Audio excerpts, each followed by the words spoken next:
Oh, happy Thursday to you, everybody, and welcome to Big Blue Kickoff Live, presented by Cadillac, the official luxury vehicle of the New York Football Giants. The rain has stopped. It's a little chilly.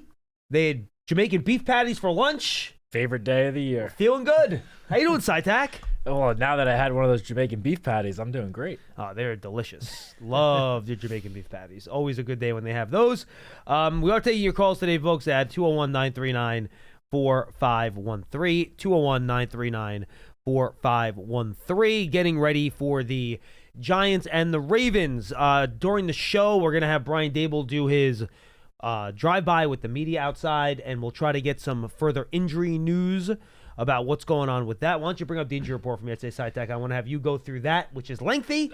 I want to make sure you have it handy. Yep. I'm not going to make you do it by memory because I'm not going to ask you to do that. We'll go through that, how that might impact the game, go into the Ravens, and do a lot of your calls again at 201-939-4513. So, Citak, let's go through the injury report from yesterday first, and then we'll see how Brian Dable updates it once we get some news from Mr. Dottino. Yeah, I mean, this injury report might take up the whole hour by itself. Good. I'm going to go take one of those cookies we had in the cafeteria. All right, so we will start with, to start, a player that is not listed on the injury report because he was placed on injured reserve yesterday, Tyler Nubin. It was a little disappointing to see that because he has been one of the bright spots for this team. We've spoken a lot about the rookie class and how the first 5 picks have all, been playing pretty well to various degrees. And yep. Theo Johnson was put on IR last week. Now Tyler Nubin is joining him. His season is done because there are only 4 games left. So that was a little disappointing. He had only missed, going into last week's game, he had only missed 2 defensive snaps on the entire season.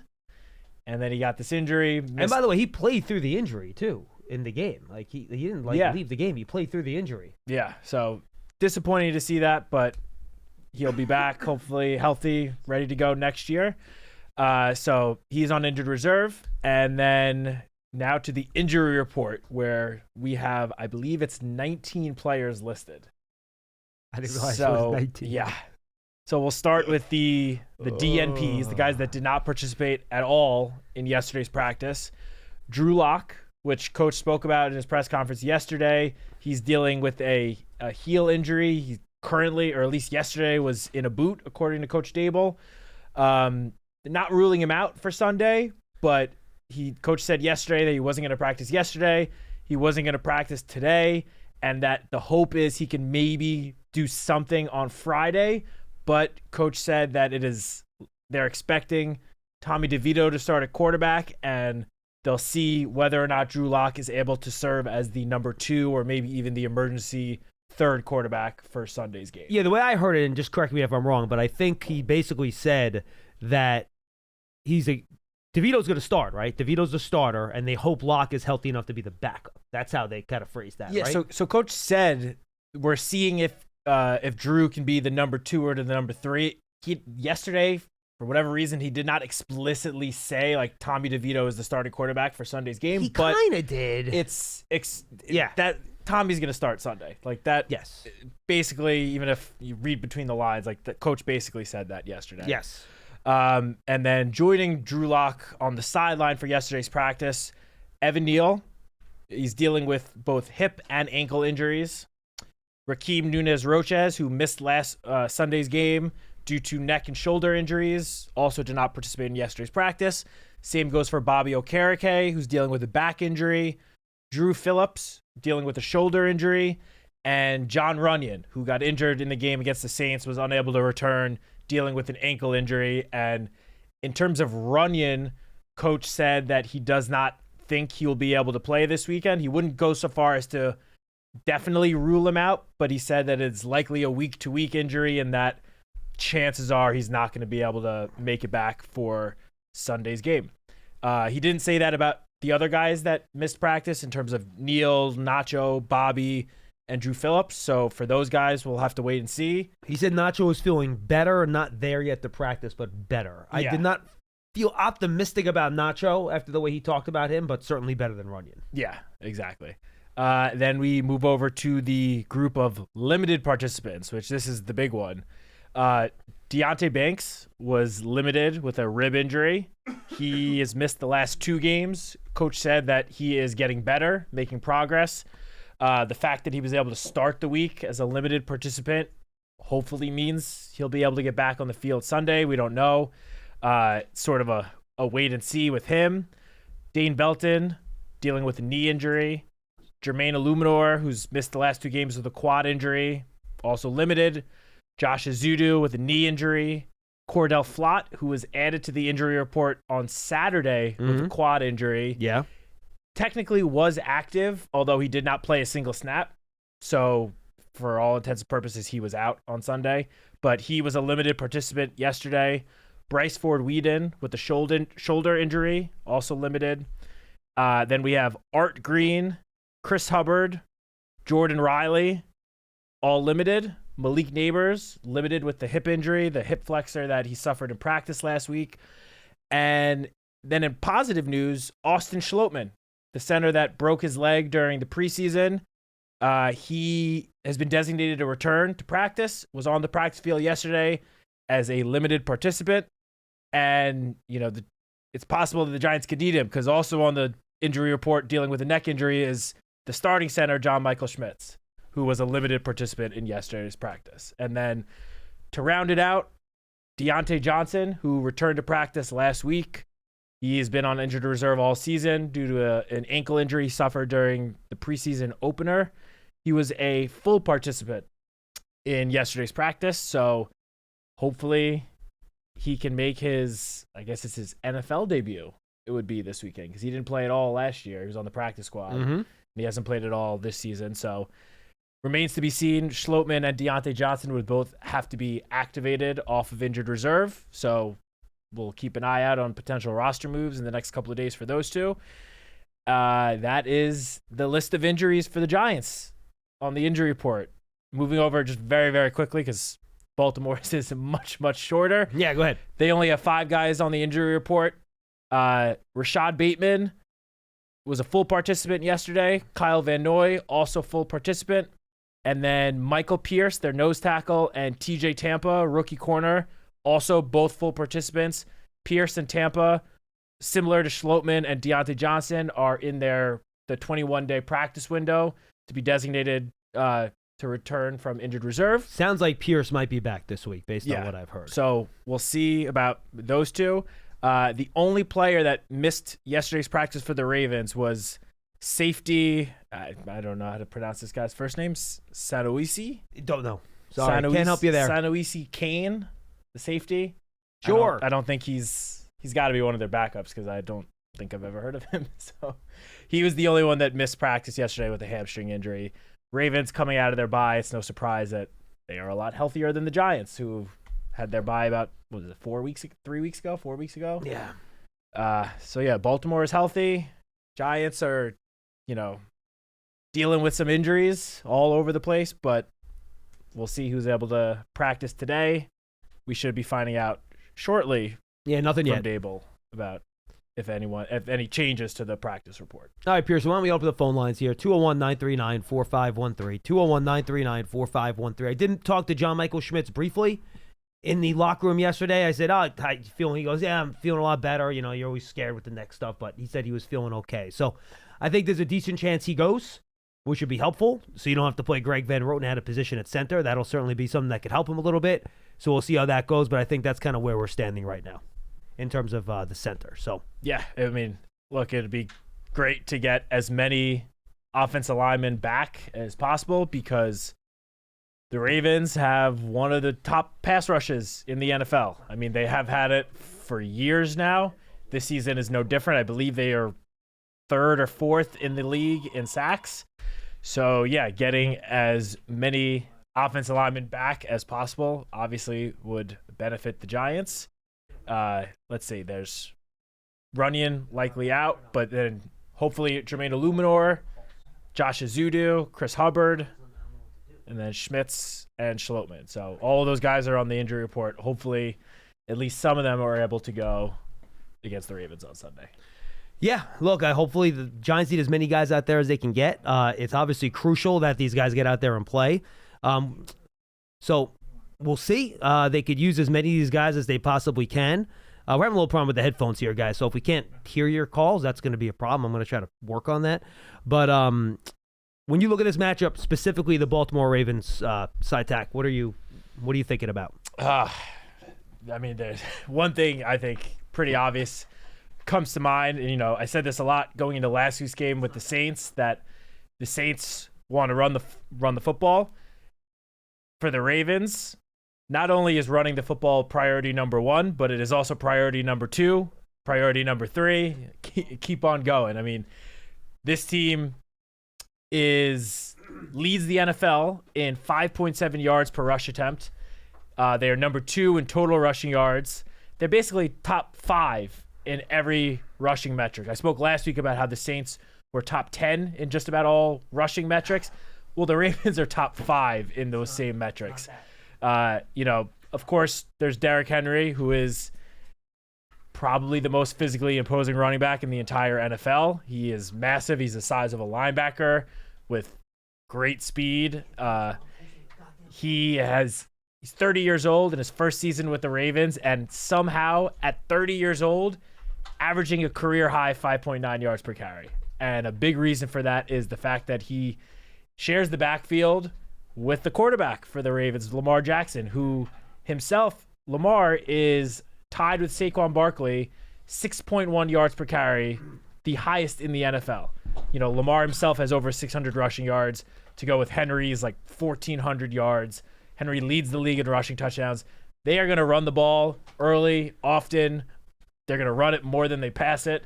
So stopping the run, or not even stopping, trying your best to contain the run like they did against Alvin Kamara and the Saints last week, that has to be the number 1 priority for the Giants defense. Probably number 1, number 2, and number 3 priorities. Yeah, no question about it. I'm with you. I think that's definitely the case. I think it's something you have to keep an eye on as you move forward.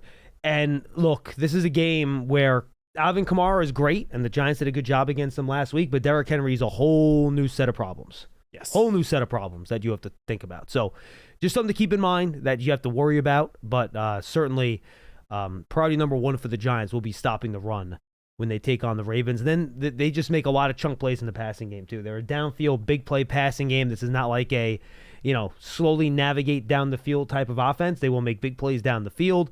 Lamar's running ability, obviously, they're frankly just the best offense in the NFL right now. If you look at most of the advanced metrics, they're that good. So this is a whole new challenge for the Giants, and they're going to have to score some points this week. Like, they're not going to hold the Ravens to the 14 points they held the Saints to last week. You're going to have to score. Yeah, I mean, the Ravens have arguably, at the worst, a top 3 offense. I mean, I would say between the Ravens, Lions, and Bills, those 3 are probably your 3 best offenses in the NFL this season. Mm-hmm. No matter what, metric or stat you want to look at. So yeah, the Giants are going to need to put up some points to keep up with the Ravens, and the way to do it against this Ravens defense is attacking them through the air, because this is the most difficult team to run the ball against. It could be a tough game for Tyrone Tracy. The Ravens rank number 1 in rushing yards, total rushing yards allowed, and rushing yards per attempt allowed, and by a pretty wide margin. Like, they just shut down opposing teams' run games. But on the flip side, their pass defense has not been great. So if there is a way to attack this defense, 100% it is through the air. So Tommy DeVito will have an opportunity if the offensive line can give him some time in the pocket, avoid some of the pressure that is inevitably going to be coming at him. The matchup on paper, bodes well for Tommy having, a solid game. But again, that is as long as he has the time in the pocket to maneuver and operate, because the Ravens they're going to be pressuring him a lot, and they're going to be sending some blitzes and trying to get after him, force him into making mistakes. So he's got to be smart with the football. Yeah, I was talking to Mike Kafka about the Ravens defense, and he kind of said, look, I think the numbers are a little bit skewed because they've gotten off to so many big leads this year that teams are throwing the ball more, so there's more explosive plays in the passing game, things like that. Fewer rushing yards, but teams are playing from behind. So he doesn't think the numbers might be lying a little bit, but certainly they have given up their fair share of big plays. So, these are deep throws to Slayton, deep throws to Hyatt, deep throws to Neighbors. You get it down the field and try to make some plays. Their corners have had some issues this year with downfield passes, so try to take advantage of that as best you can. All right, I think we're good here. Go here. 201-939-4513. Let's go to Charlie in Portland, Maine. He will lead us off today. Hey, Charlie. Just to give myself. Hey, I'm on.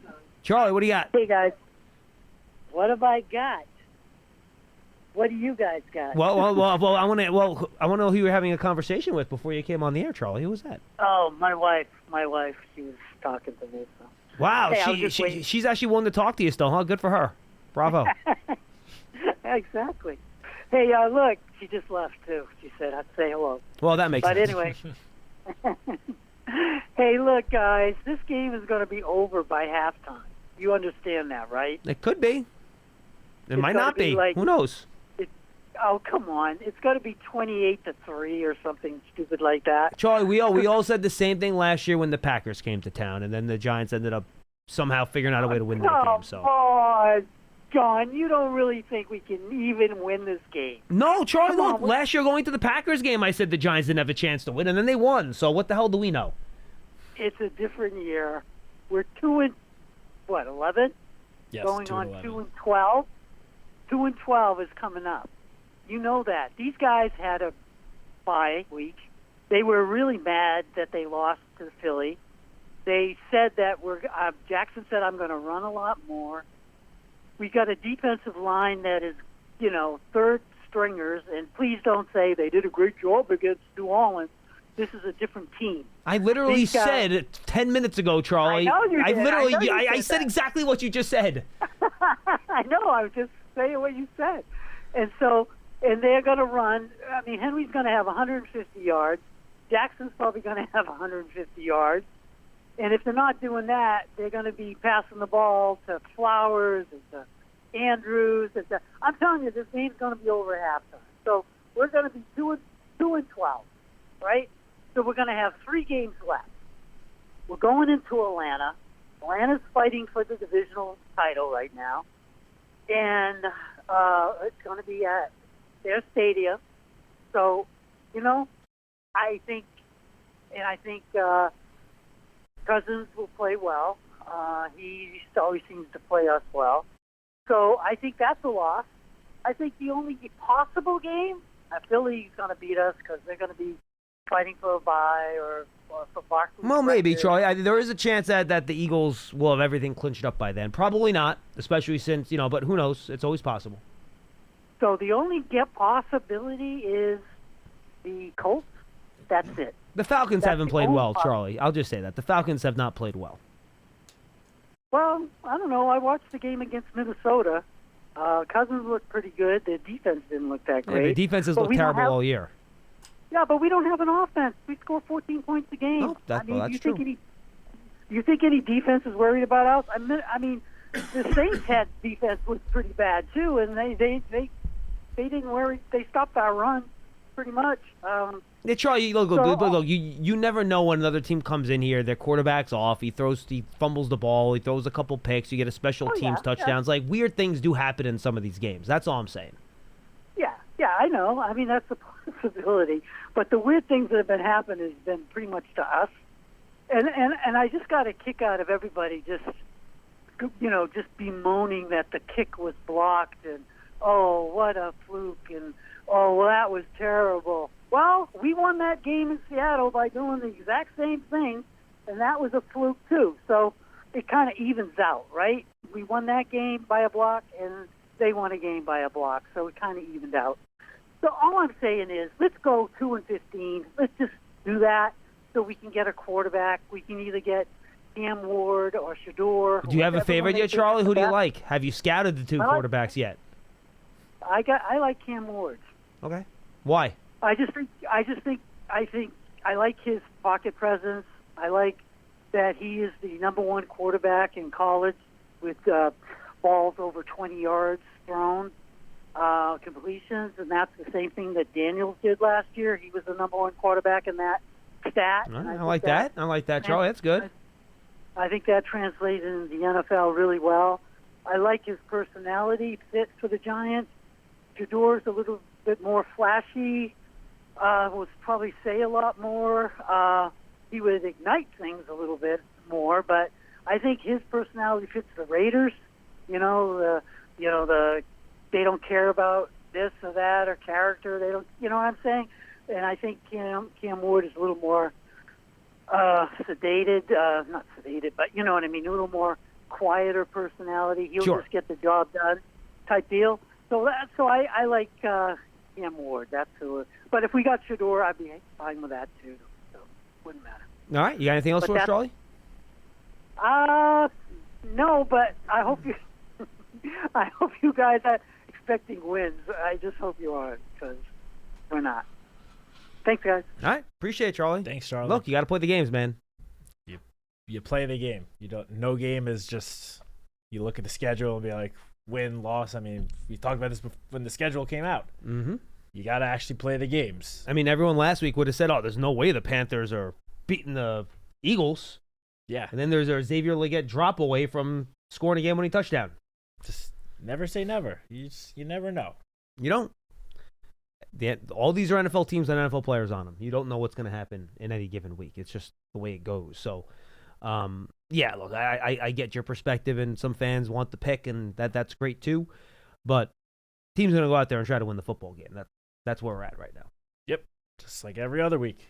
Yeah. No one's tanking over here. Everyone's trying to win a football game. Yeah. It's obviously going to be a tough challenge this week because you're playing against a top team in the NFL, but the Giants are clearly going out there and they're going to try to win a football game. Yeah, and I do sense that there's a decent chance Jermaine Illuminor's back this week, just the way Dable talked about him on Wednesday. So I'm hoping that, if he can come back and help stabilize the line a little bit, that would be pretty helpful. We did get the update. I was about to go for it. Go for it. Yeah, so the following players not practicing today, again, is Drew Lock, Rakeem Nunez-Roches, Bobby Okereke, Drew Phillips, and John Runyon. All 5 of them did not practice yesterday either. The one player that is practicing today that did not practice yesterday is Evan Neal. Coach said that Drew Lock is still in a boot, so that may not bode well for his chances of being able to suit up Sunday, but still got a couple of days, so we'll see. Is Tim Boyle on the practice squad right now, or yes, no? He Tim is Boyle on the practice got squad. re-signed to the practice squad. Coach said that Deonte Banks has a chance to play, which would be a boost to the secondary. And then the only other thing, which doesn't have any impact on Sunday's game, but Coach did say that there is a chance that Tyler Nubin will need surgery. Oh, for really? His ankle injury that he suffered. Yep. And he played through that on Sunday. He said probably, so it's not definite, but Well, he won't say it's definite until he's literally sedated under the knife, and then he'll Or say after the definitely. fact. Yes, correct. Yes, that is true. which again, he's on injured reserve, so he's missing the 4 games regardless, so it doesn't have an impact on the rest of this season. But obviously, if he does end up having surgery, depending on the severity of it, we'll see about, off-season program and all that stuff. But that is a conversation for the offseason. We are taking your calls to 201-939-4513. If you want to get in, you can give us a call, talk some Giants football with us, Giants, Ravens, big picture stuff, whatever you want to do, get on the line, 201-939-4513. Schmeelk and Citak with you right here on Big Blue Kickoff Live. Also, if you're looking for other things to listen to, go check out the Giants Huddle podcast. Is the Roast Streets one up there with O'Hara and Canavan, Pearson? We're good to go with that? It's on podcast platforms. I'm not sure if it's on YouTube. So the videos will go up shortly. I talked to Sean O'Hara for about 10 minutes on the offensive line, just offensive line, because I thought with all the injuries it would be worth getting his take on what that might look like. And then I did around 20 to 25 minutes with Tom Canavan. You guys might not know Tom, but he's covered the Giants for 40 years for the Associated Press, going back to 84. We talked about some of his favorite games, players he's covered, stories, how the media landscape has changed, how it works for a writer trying to cover the Giants, how the AP is different than, say, a tabloid. So a lot of interesting stuff in there with Tom Canavan. I really like talking to Tom, and he's retiring after almost 50 years in the business. He's done Devils and Nets, Red Bull, all the New Jersey teams. So Tom's got 2 more games. His final game will be the one against the Colts. And then I believe he's retiring on that Monday before the Eagles game. So we wish Tom the best. Good dude, and it was fun talking to him. Tom's a character. He's an entertaining guy on the beat. I like Tom. Yeah, so do I. And it was just fun to have the conversation. I never had that long-form sit-down conversation with him. I thought it was very informative, a guy that's done this for a very long time. All right, let's go to Phil in Long in North Carolina. Sorry, he's up next. Phil, what's happening, pal? Oh, hey, guys. Thanks for the show. You're welcome. What's up? Yeah. So, hey, before I get into my questions, I'm going to be. You don't go to the away games. That's correct, right, John? I do not go to the away games. Studio? Paul Dottino is at all the road games. Okay. Yeah. So, because I'm going to be at the Atlanta game, so. I'll talk to Paul. Let him know. He'll be happy to talk to you. Yeah. Okay. Thanks. Anyway, just wanted to kind of sum up things, and you know, I think this. I understand kind of how Joe Shane made the decisions of letting Saquon and Xavier walk away, but I think it was, to me, it was like too much of a shock. I was in favor of keeping Xavier, and I think that would have made some difference. I think because we basically only have 2 interceptions all year, one from that occurred last week from the secondary, and that was having Xavier back there, having that leadership presence and savvy, really kind of took us way back in terms of pass defense. What do you guys think?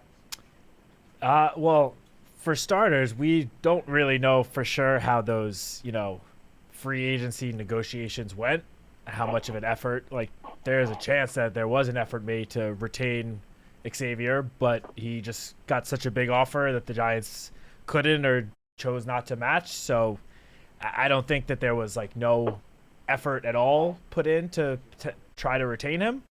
I will say, while he obviously did not match up to McKinney in the interception department, Tyler Nubin was basically drafted to be a replacement for Xavier McKinney and had a pretty solid rookie season prior to this injury on Sunday. I think he showed more as a rookie than we saw from McKinney during his rookie season. Granted, McKinney did miss some time with the foot injury. He missed a good chunk of his rookie year. But, I mean, Tyler Nubin could potentially be, going down or have the trajectory that Xavier McKinney had throughout his first 4 years in the NFL. Yeah, but in the meantime, it hurt us this year, right? Would you agree with that? Yeah, look, no, that's true. McKinney is potentially in the running for Defensive Player of the Year. He's in the conversation. So, yes, of course, when you look at it that way, having Xavier, right, there probably would have been at least somewhat of a boost to the defense. But it's difficult to say that if Xavier McKinney was still on the Giants, that this season would have gone drastically different.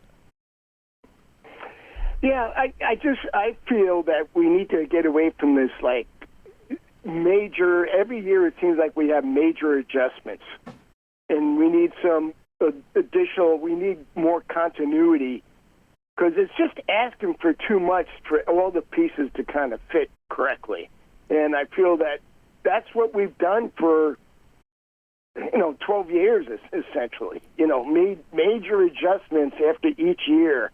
I hear you, but after the 2022 season, Brian Dable and Joe Shane's first season here, it was a lot of continuity into 2023. I mean, basically everyone that played a key role in that playoff run was brought back. Obviously, Daniel Jones, Saquon Barkley, Dexter Lawrence got his contract extension, Andrew Thomas got his contract extension. The coaching staff pretty much stayed the same. There was a lot of continuity from 2022 to 2023, and obviously the results did not show last year.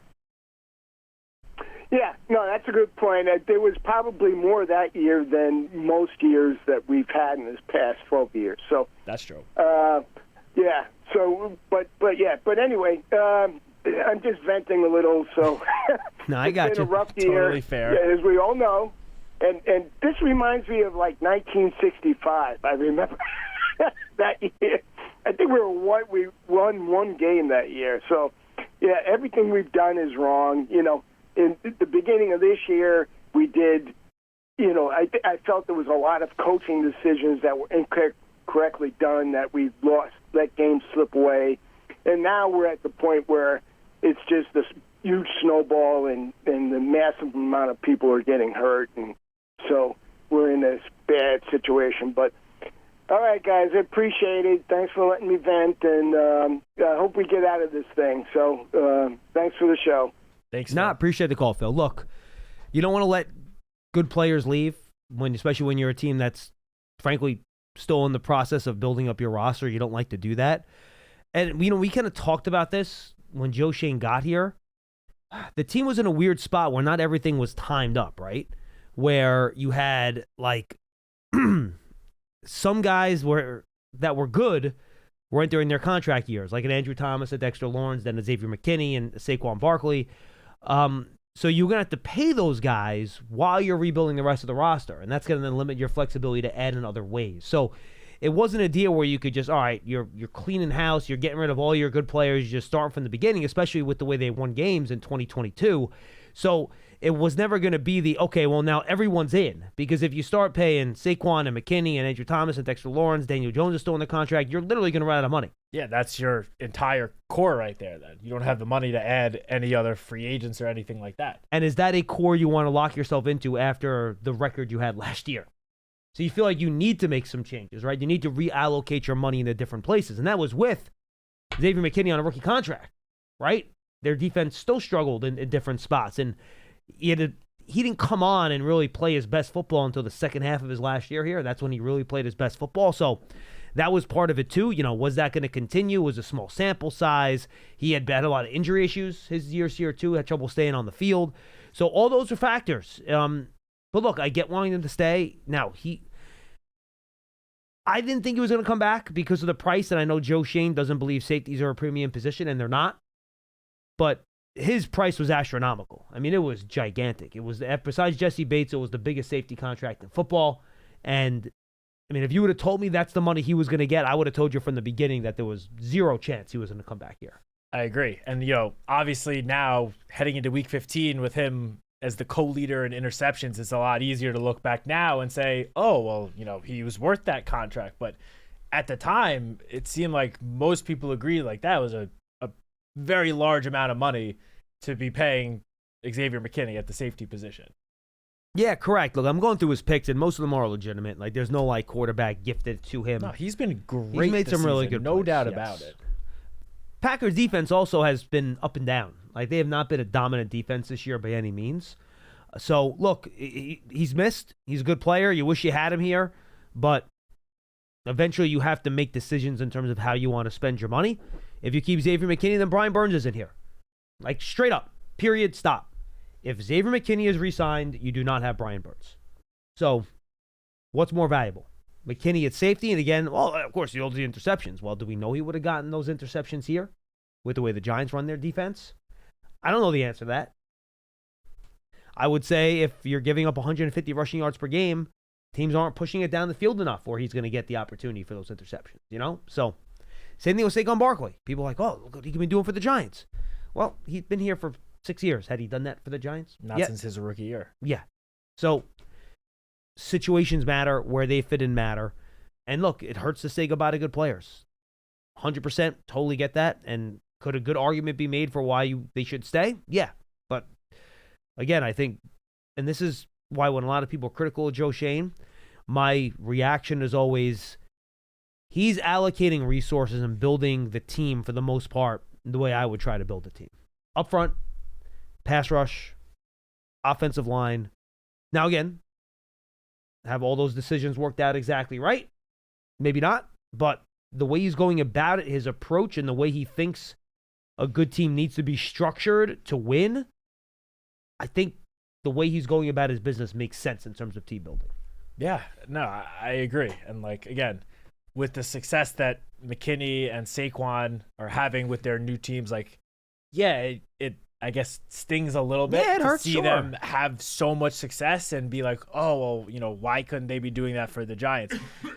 But on the flip side, I will say that while these guys are obviously not direct replacements and they're not on the levels that those two players are at yet at this point in their careers, I don't know, is there any Giants fan that is upset that Tyrone Tracy and Tyler Nubin are part of this team and are big parts of the future of this organization? No. Tyrone Tracy, a 5th-round pick, has looked great. He's exceeded expectations in his rookie season. And again, this is only his second full season playing the running back position. You always talk about, tread on the tires of running backs. He's got barely any. So yes, he might be older for a rookie running back, but he has significantly lower amount of rush attempts on his career through college than any other running back his age in the NFL. So here's a question for you. And Tyler Nubin, again, he's not on the level of Xavier McKinney. He's not yet. But he showed a lot. 13 games into his rookie season, he's the Giants tackle leader. He's going to end his season as the rookie tackle leader. Obviously, now he's missing the rest. But through the games that he played, he led the team in tackles. He made an impact, a big impact, and especially the last, I would say, 2 months. One question I would consider more of a topical, poignant question, then I have a general question to have fun with. Would you rather have, and this is more to the fans, and call up, answer the question. I want to know what you guys think about this. Would you rather, how much is you think Nubin and Tracy making combined this year? $2 million? I would think less than that. Like Tracy on a 5th-round pick rookie contract and Nubin second. Let's be generous. Let's call it 2. To be generous, okay. Let's call it 2. Combined, I don't know what their cap hits are this year, but if you want to look at average annual salary, Saquon and McKinney together are making $35 million. Right? McKinney was around, 20 a year?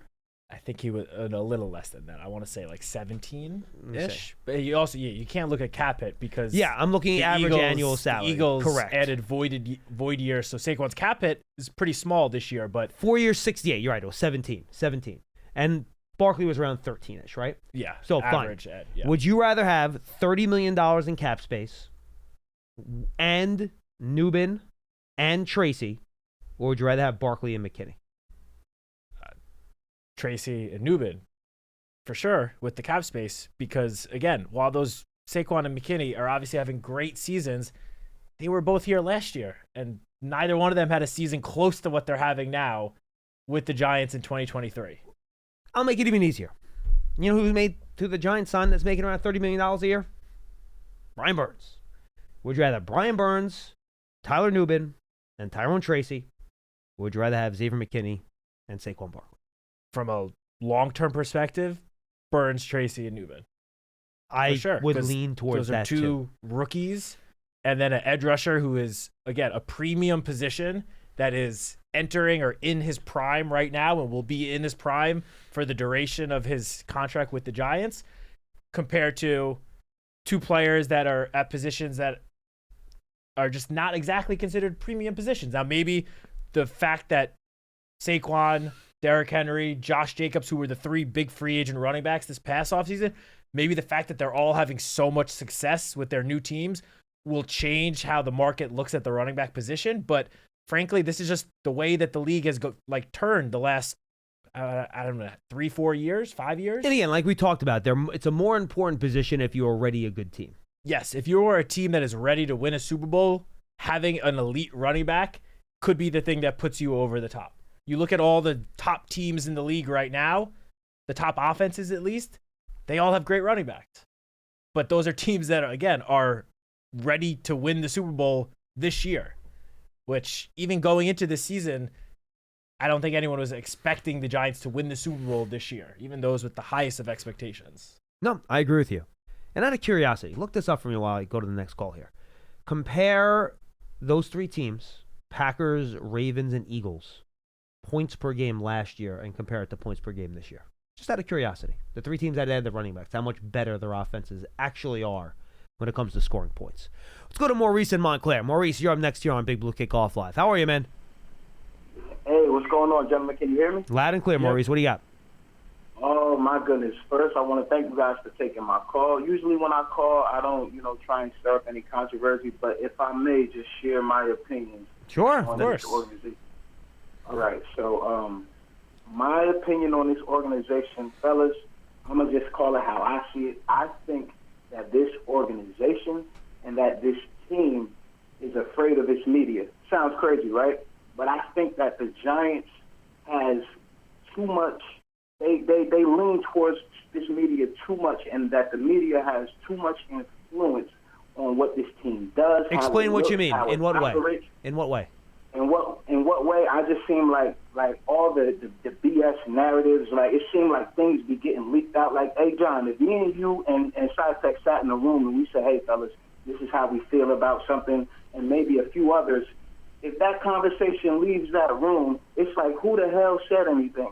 And I just feel like the operation of the team, like I just feel like it's too much meddling and too much influence that the media has. For example, the Giants, come draft day, will never draft a guy that has, hey, he might have a marijuana issue or some type of issue, but the Giants will let Philly swoop in. The Giants will be like, nah, he's not a good fit for our character. And if we do draft him, then the media tears us up and we're scared. It's just Maurice, I want to follow up real quick on that, Maurice, real fast, I think okay? we're probably can say the same thing. Go for it. 2 years ago, or 3 years ago now, the Giants drafted Kadarius Toney. What do you think about that? I knew nothing about Tony, but I did see the reports show up that he was a kid that had some little off-the-field issues. So they drafted Tony, and then they also, this year, if you were looking for the spotless character wide receiver, you draft Rome Odunze. You don't draft Malik Neighbors. Not that Neighbors had any off-the-field issues or anything like that, but if you wanted, A-plus locker room, sterling guy, Rome Odunze was the pick this year. Yes. So, but they did not pick Rome Odunze. They picked Neighbors instead. But understand where I'm coming from, gentlemen. This team has totally lost its way and identity. The 80s reflected that team. That team was gritty, tough, and all of that, etc. This team now, it's been like that for years. The Giants only really are attracted to people who are decent model citizens, and I get it. We don't want no trash in our organization, but gentlemen, we need dogs. The bottom line, and I'm gonna wrap this up, we need dogs. We need some toughness. Look at Baltimore. They have an identity. Anything they do, anybody they bring in, fits that identity and that mold. We bring guys here and want them to adjust themselves and fall into this Giants culture. Ain't no culture over here. Look at the Steelers. They got a good look. Even Dallas. We know Philly got the culture and the identity. We have none of it. Like, get back to yourself. Stop being a Yeah, but Maurice, in all seriousness, though, is that more a matter of drafting a type of personality that you're talking about, or simply the players not being good enough? Everything. It's top down. It's whatever is going on in that building. We all have to be eating the same food, the same milk, everything. We got to be on the same page. It's just like a bunch of just like whatever here. It's not solid. Gentlemen, back in 2007, the team, the chemistry, the identity, everything was there from the coach down. From the coach down, you reflect your coach. Them teams that Parcells had reflected him. Tough. Tom Coughlin, we all know, reflected him. This team has just lost itself. They need dogs in here. And please, keep the media, get the snitches and the rats out the building, please. Like, do a thorough cleaning and don't buy into the media. Do what you feel is right and listen to your fans. Please listen to your fans. And I'm not going to say fire anybody, but do the right thing. And I'll just wrap it up like that. Thank you, Maurice. Appreciate the call. I mean, I don't get the idea or the feeling watching this team play. And there are a lot of good guys in that locker room, good people. But, Dexter Lawrence is a good guy. He's a scary dude when he's on the football field. Even when you catch him at the wrong moment and, he's, a little, cranky. Dexter has an edge to him, right? Even though he's a really good dude, he's got an edge to him. And, by the way, that's a good thing. You want your defensive tackle with an edge to him. That to me is not the underlying problem here. Do certain teams have really unbelievable cultures like the Steelers and the Ravens? Yes, they do. But I think those get built on the backs of winning. I think it's hard when you're losing to create that type of culture. Now, Maurice and me will probably be, well, John, you start to win because you have that culture. And they do work hand in hand. I understand that argument. But I think, look, tough is the second one in smart, tough, and dependable. It's the second one. So, I don't know. I get what he's saying. I understand why he would think that from watching the team, especially 2 straight years when you can't stop the run, and that's a big part of being a tough team is stopping the run. I get that. But, I look, literally, he said they need dogs. Literally, the reason Brian Dable and Joe Shane said they drafted Malik Neighbors last year is because he's a dog. That's the exact expression that they use. So, I get what you're saying, but I'm not sure that's the core issue. Yeah, No, I agree with you, and I could be mistaken. I don't feel like the higher ups here are affected by what the media is writing, because if they were, Saquon Barkley would be here. The media, when the Giants are losing, the media piles on. Doesn't matter what you do. If they lose, you're going to get hammered. That is, and that is every New York team. I was going to say that comes at the cost of playing in New York City. That's just like the way it is. Any New York sports team will get destroyed by the media if they aren't winning. So even if for example, the Mets got to the NLCS last year, Yankees got to the World Series. Both teams still got hammered when they got knocked out of the playoffs, and they were 2 of the last 4 teams standing. Yeah. It's the way it goes. Comes with the territory. So in that regard, I can't say I agree. I don't think the decision makers are being affected by what the media says. I mean, there's a reason why one side of it, these guys are, working for an NFL organization, and the other ones are writing about it. Yeah. Like there's one side has a lot more experience doing what they do and making these tough decisions. So in that regard, I really don't see that part to it.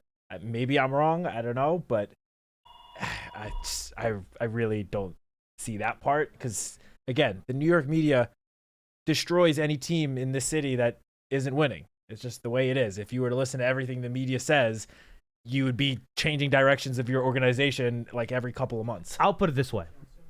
If Joe Shane is sitting in a room with Brandon Brown and Tim McDonald, and they're having a discussion about what they want to do for their next big move, Dennis Hickey's in there, they're talking about their next draft pick, and they say, well, we should pick this player.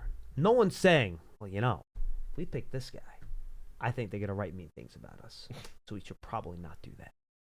Yeah, I don't think that conversation's taking place. I don't think they're, sitting in Joe Shane's office listening to, WFAN being like, oh, they think we should draft this guy. Let's go with that. I don't think that's happening. Yeah, no. And you guys know, we literally do this show for you guys to call in and talk to us. We love the fans. You can't listen to the fans either, because fans are fanatics. By definition, that's what you are. Just to give you an example. Knicks lost to the Hawks last night. I was annoyed after the game. I didn't like the way they lost the game. I was annoyed. I saw your pretty lengthy tweet. Yeah, I was annoyed. Then I went and I looked at other people's responses to the game. Whoa.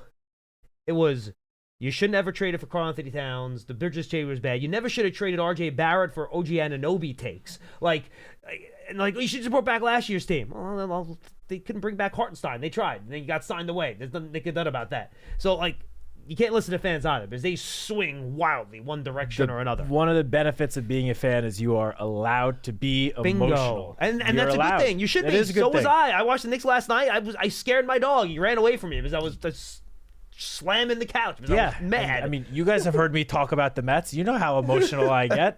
That is a good thing about being a fan. Again, as you said, it's short for fanatic. You're allowed to put emotion into it. When you're the one making the decisions for a sports team, regardless of the sport, you can't have emotion be a part of it, or at least a big part of it. No, you need Joe Shane to be cool, calm, collected, and frankly, not be affected by fans, media, and frankly, even, sometimes you got to make tough decisions with popular players in the locker room too. Yeah. Sometimes you have no choice but to do things like that. And Joe has spoken about that, especially about the 2 players that, people keep calling in and talking about with Saquon and McKinney. He has said it was a very tough decision to not bring them back or to let them hit the market where he knew there was at least a chance that the Giants would lose them. That wasn't an easy decision made by the front office, but it was one that they felt had to be made. And if there was no salary cap, they'd be back. Yeah. But that's not the world we're living in. All right, let's go to Mike in Fort Myers. He's up next. Hi, Mike. Good afternoon, guys.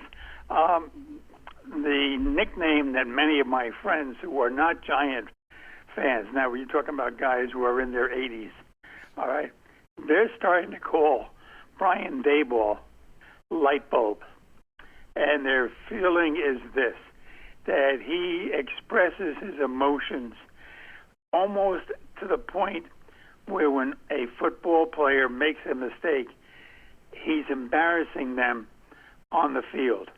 And they think that affects the Giants' culture, spirit, whatever you want to call it. So that is one observation.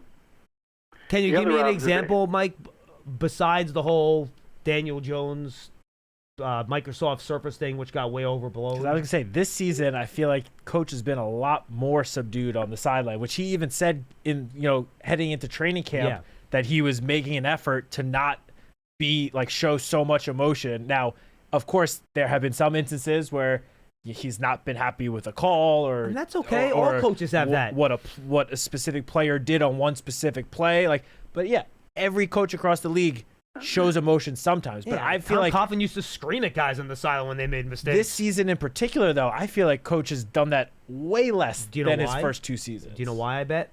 And Mike, hang with us. Do you know why I think he's been much calmer too? Why? He's the play caller.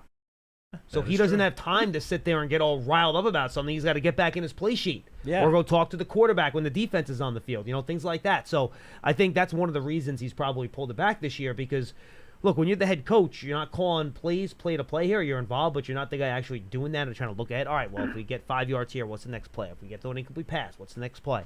I think you have to be a little bit more locked in, and you can't let your emotions get in the way because you really got to get focused on what the next play call is. Anyway. Yeah, definitely. And, at home games, I'm in the press box. You're in the radio booth. Yep. So I don't look at the broadcast as often as for away games. Yeah, but same with me. But from what I have noticed, I feel like even those, if you want to call them a little outbursts or whatever, emotion that Dable has shown on the sidelines this season, I feel like it's been more directed towards the referees. Yeah, I agree with that. Than Giants players this season. I could be wrong, but that's the sense that I've picked up. Go ahead, Mike. Well, I don't get a chance to see all of the games because we get Bucks games and Miami games. No, of course. Down here. So this is input from my my friends who are not Giant fans and a couple of are Eagles fans. The other that I got from somebody who lives up in the greater Buffalo area goes this way. Hey, Joe Shane is learning how to be a general manager. He did not make the major player calls when he was in Buffalo. That's A. B, hey, are we giving Daboll too much credit for developing the Buffalo Bills quarterback, and he's not doing it in a way that develops his current quarterback skills? In other words, you got a unique man up in Buffalo. And if you try to coach in the next step that you're in, which was New York with Daniel Jones, you can't compare Jones and the Buffalo quarterback. I don't know if that's true, guys, but these people would rather see Daboll coach and let Kafka call all the plays. And if we're in a developmental mood, have him be instrumental on the sidelines. In much the same way you see the Ravens coach go over and talk to his players once in a while. So that's it, guys. I'll take your I'll listen to your response if you have any more questions for me. No, thank you, Mike. Appreciate it. Good Thanks, stuff. Mike. I mean, there has been a difference with the way the offense has looked with Daboll as the primary guy in terms of play selection, plays they run, things like that. I have noticed a difference this year. But, I mean, if he's not calling plays this year and he's just doing his normal thing and the Kafka's calling plays, I don't think we're looking at much of a difference here, to be honest with you. Yeah, I agree. And let's not forget, last season, everyone was calling for a coach to take over play calling responsibilities. Going back to listening to the fans, right? Yeah, so obviously it hasn't, the offense has not performed how anyone would hope this year, but last year everyone was saying Daboll should be calling the plays. Now, so I guess some people at least are saying, oh, well, maybe Kafka should be calling the plays. Well, we had 2 seasons of that. And I haven't heard much of that. Have you? Not really. Is that out there? Okay. And then just to the other point that Mike made, when Joe was in Buffalo, he was the assistant GM. So Brandon Beane, the general manager, of course, he's the one that is making those big, tough decisions. Now, Joe definitely had input in a lot of those decisions, just like Brandon Brown has input in decisions made by the Giants front office now. But at the end of the day, Brandon Beane is the one that made the tough decisions in the years that Joe was there because he's the general manager. I mean, that is, you go to any team any front office around the NFL with a GM and an assistant GM, and that's the dynamic you're going to get. Joe has spoken when he's had his, couple of press conferences with the media the last couple of years, has said that he is learning how to be a general manager on the job. I mean, when you don't have a prior experience being an NFL general manager and then you step into that position, yeah, you are kind of learning as you go. I mean, of course, he's definitely leaned on, Brandon Beane and probably other, previous mentors or people that he's worked under, general managers, but he has openly said that it is something that he's figuring out as he goes. And I feel like any person, any general manager who's serving as a general manager as the first time, whether it's his first, second, third season, tell you the same exact thing. It's not an easy job to do, and you learn as you go. Yeah, and look, whenever anybody gets a promotion, and you're same with figuring head coaches. things out. It's everybody, everyone, man. Like, you do it for the first time. Doing it's different than sitting next to somebody else that's doing it for you, and you're inputting. Right? That's just kind of the way it goes. Citak, good stuff, my friend. Good job on the guys. You've really had some good phone calls. We're in a rough time here. I know that. We got 4 games to go. Not a whole lot on the line. Get all that. But you guys done a real good job on the phones all week, last week. Good, level-headed, real calls, good deep conversations. We really appreciate that, and let's keep it up for the next few weeks. We really it's do. Been good. Really do appreciate it. We enjoy having these conversations and these back and forth with you guys, even if we don't always agree with you. Yeah, we enjoy hearing your perspective and your thoughts on various topics regarding the team. So, and look, and you guys will ding ideas with us. Maybe you guys have something we haven't thought of or we haven't seen, and that makes us think about it. And then maybe we develop an opinion that maybe is a little bit different. So keep it up. You guys are doing a great job on the phones. Thank you so much for calling in. Giants TV, by the way, it's our streaming app. Check it out, all your smart TVs, Amazon Fire Sticks, Apple TV, all that stuff. Download it. It has all our highlights, exclusive content, all our shows. Go check it out, and the Giants YouTube page as well. Make sure you subscribe to that. And, of course, subscribe to Big Blue Kickoff Live on your favorite podcast platform for the archive of this show. And all of our other podcasts is on the Giants Podcast Network official feed. You can just search for Giants Podcast Network. If you could subscribe and leave a 5-star positive review if you like the program, that really does help us in getting people to our podcast. So thank you very much. For Matthew Citak and Pearson Butler, I am John Schmeelk. We'll see you next time, everybody.